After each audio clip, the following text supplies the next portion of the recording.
Cristo, amém? Glória a Deus.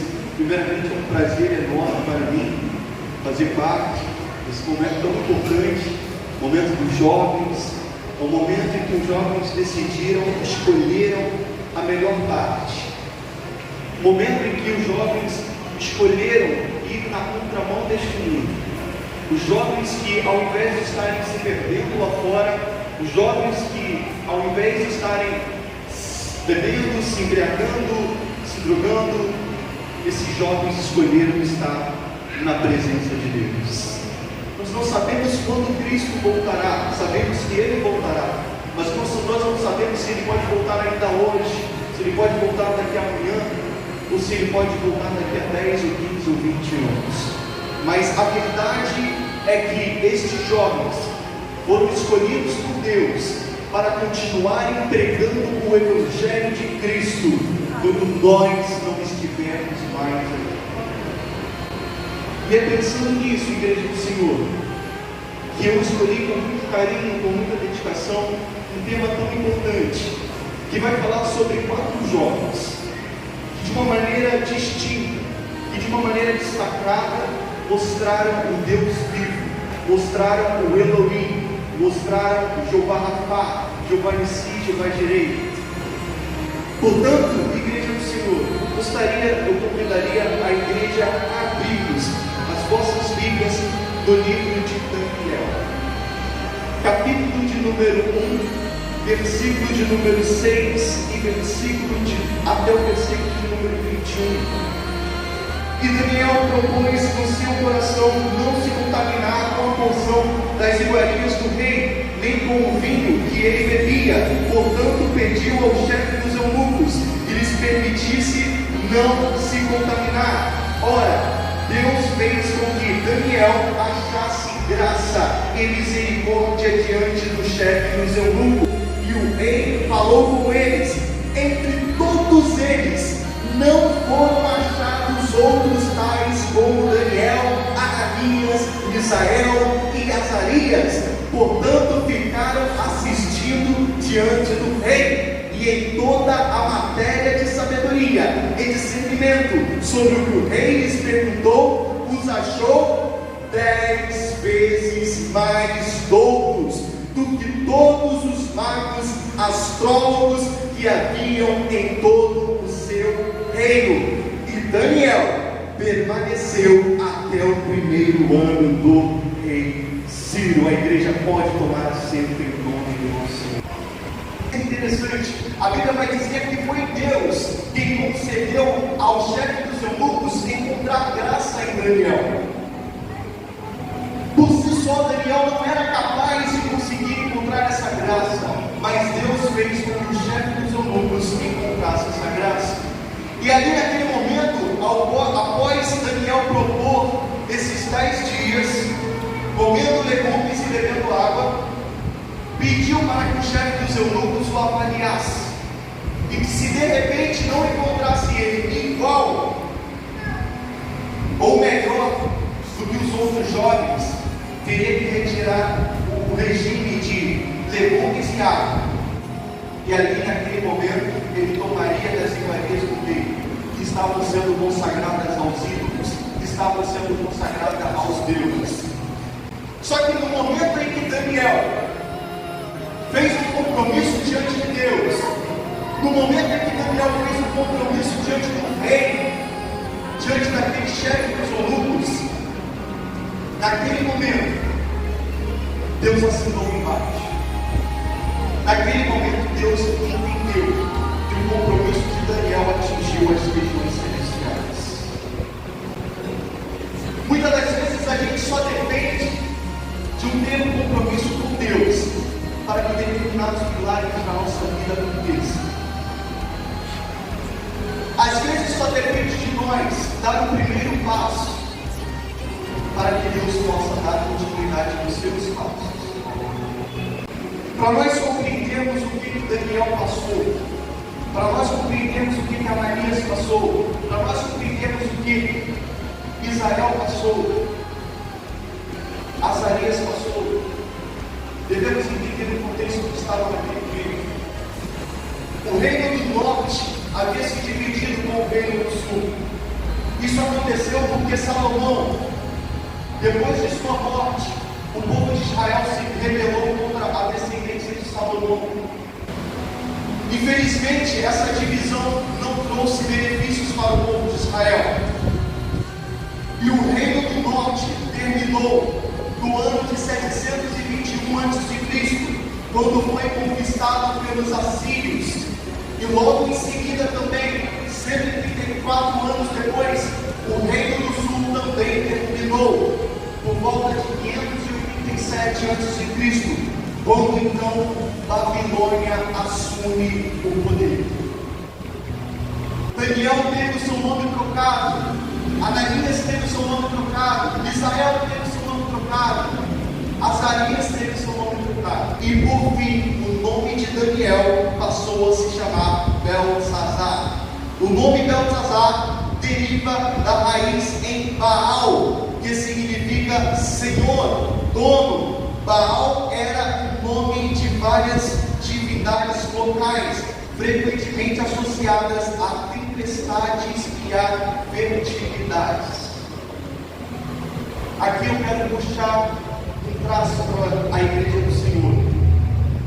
A palavra Baal ainda é usada nos tempos de hoje. Assim como nos tempos babilônicos, Baal era voltada para várias divindades, deuses pagãos, que hoje nós vamos entender que nada mais são do que demônios, principados e potestades. A palavra Baal, ela ainda é cultuada dentro do ramo do ocultismo. Para vocês terem uma noção como o nome de Daniel foi modificado e amaldiçoado, a palavra Baal, ela representa na verdade 4 potestades. Essas 4 potestades, vocês vão encontrar com o nome de Beuzebu, Astarote, Asmodeus e por último, Leviatã. Se você pegar as 3 primeiras palavras e juntar, você vai encontrar a palavra cultuada nos tempos babilônicos, Baal. Esse passou a ser o nome de Daniel. Eles foram captados para a Babilônia naquele momento. O reino do sul já não existia mais.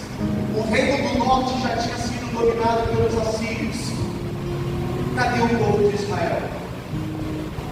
Nesse momento, o povo de Israel, a nação escolhida por Deus, o povo remido do Senhor, estava sendo varrido do mapa naquele momento.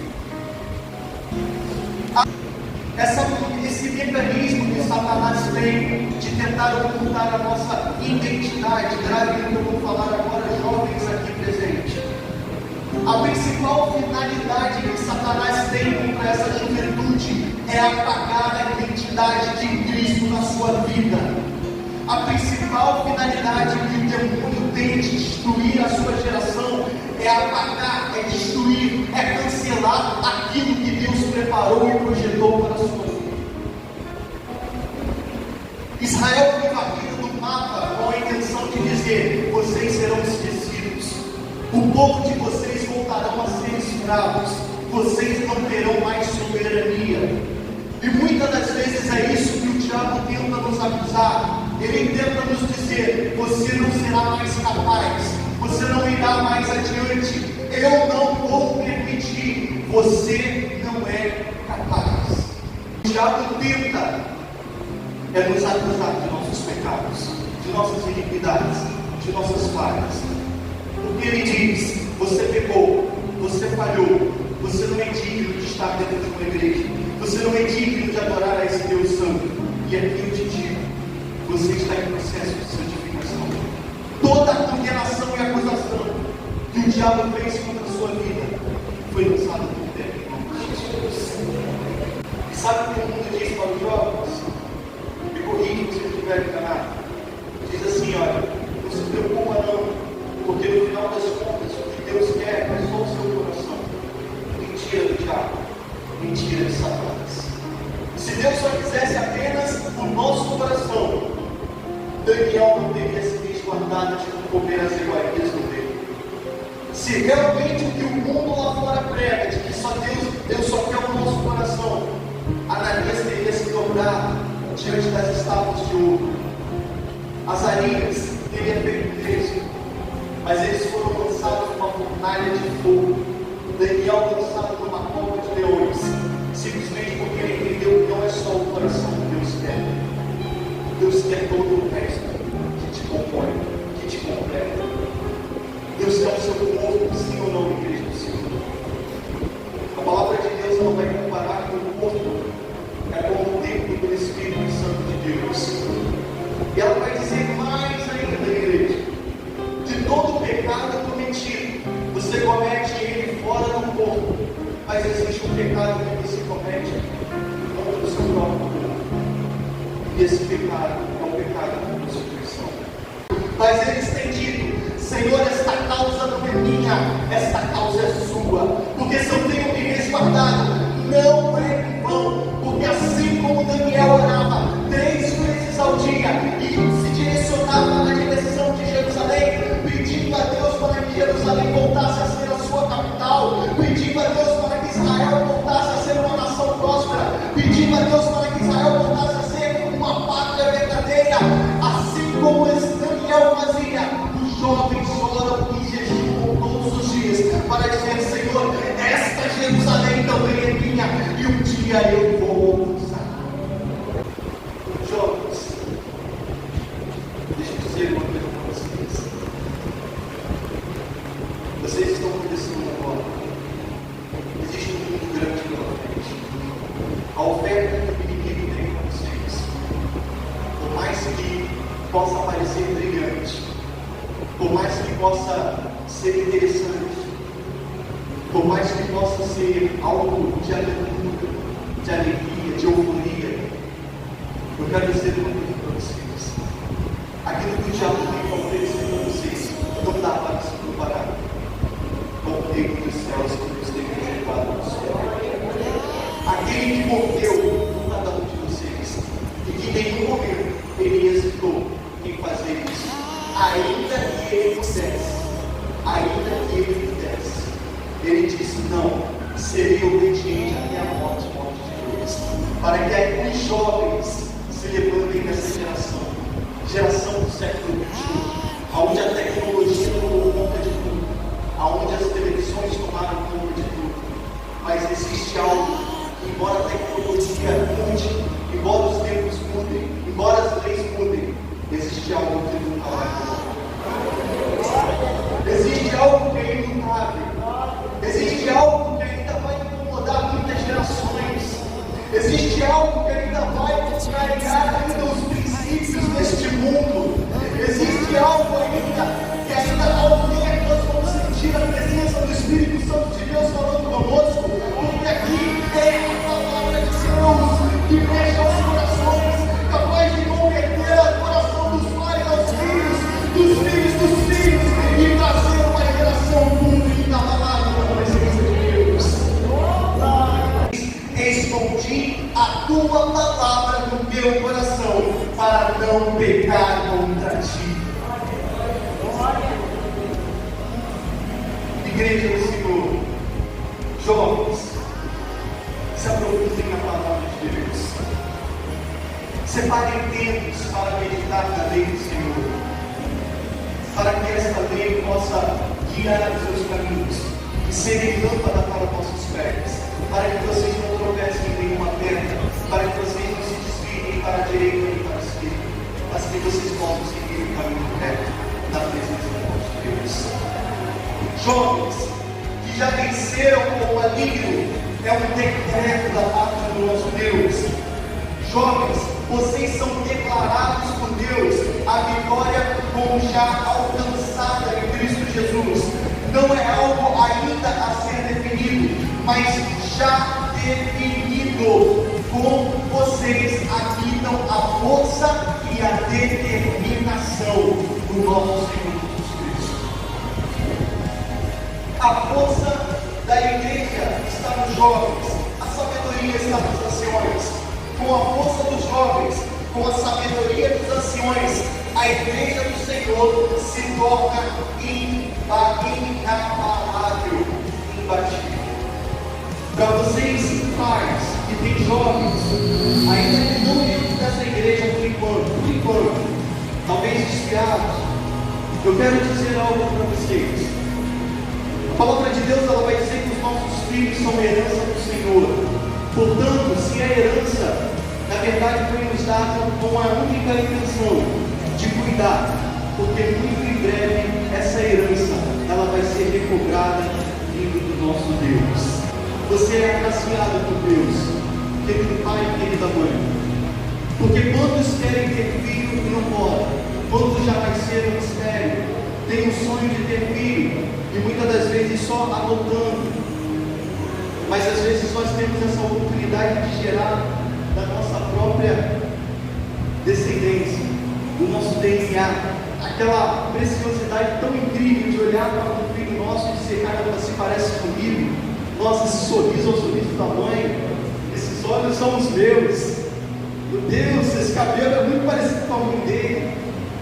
Gente, só quem é pai e mãe sabe o quão maravilhoso é desfrutar disso. Então, querido pai e querida mãe, coloca a mão no seu coração nesse momento. Para os pais que ainda não têm seus filhos dentro da casa do Senhor e estão desviados, abaixe sua cabeça nesse momento e feche seus olhos. Eu peço nesse momento que todo pensamento que não for dentro dessa igreja seja repreendido em nome de Jesus. Em nome de Jesus, todas as amarras de Satanás está quebrada nesta noite. Todo espírito de maldição está quebrado nesta noite. Porque agora nós vamos ter pais que vão se levantar agora como verdadeiros exércitos com suas famílias, para ressuscitar Daniel, Ananias, Azael e Azarias, para serem verdadeiras pessoas que vão lutar contra o império babilônico neste mundo. Esses filhos vão fazer a diferença nesta noite. Se você sentir que o seu filho pode estar começando a fraquejar, esta noite ele vai se levantar como uma labareda de fogo, como um avivamento extraordinário na presença de Deus, para se tornar um instrumento para adorar ao Senhor em espírito e em verdade. Jovens, nesse momento eu quero te pedir que pense nos seus pais. Não pense na sua vida nesse momento, pensa nos seus pais. Começa a recapitular tudo que ele fez por você, todos os sacrifícios, tudo que seu pai fez, tudo que sua mãe fez. Temos filhos aqui que provavelmente a mãe foi o único referencial de pai e mãe ao mesmo tempo. Foi uma dupla jornada. Pensa neles agora. Pensa em todos os momentos em que o seu pai se sentou, sua mãe se sentou do seu lado e começou a falar conselhos a você. Agora é o momento de você ouvir esses conselhos. Escuta como se fosse um vento do Espírito Santo sussurrando aos seus ouvidos, fazendo você relembrar de todos os conselhos, de horas e horas e horas e horas que a sua mãe falou com você. Agora, nesse momento, Deus vai fazer você recordar de cada conselho e vai fazer com que você se torne uma referência nessa geração. E nesse momento agora eu vou levantar o meu clamor. Se qualquer pensamento for contrário ao que foi falado nesta noite, repreenda em nome do Senhor Jesus. Esta igreja vai se levantar como o arraial de Israel, um arraial revigorado na presença de Deus, para transformar uma geração que está tentando apagar identidades, trocar nomes, mas está proposto para ressuscitar jovens nesta noite. Amadíssimo Deus, eterno Pai, Senhor, aqui está a tua igreja. Senhor, ouve o clamor da tua igreja nesta noite, Pai. Nós vamos repreender nesse momento todo pensamento contrário, todo pensamento que possa trazer uma fraqueza em nossos corações. Pai, eu quero te pedir que as nossas orações cheguem até o Santo dos Santos, como incenso suave na tua presença, Pai. Senhor, eu quero entregar nas tuas mãos os pais. Eu quero entregar esses pais que nesse momento levantam suas orações para os seus filhos.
Amém, amém, amém e amém. A igreja pode tomar assento em nome do Senhor Jesus.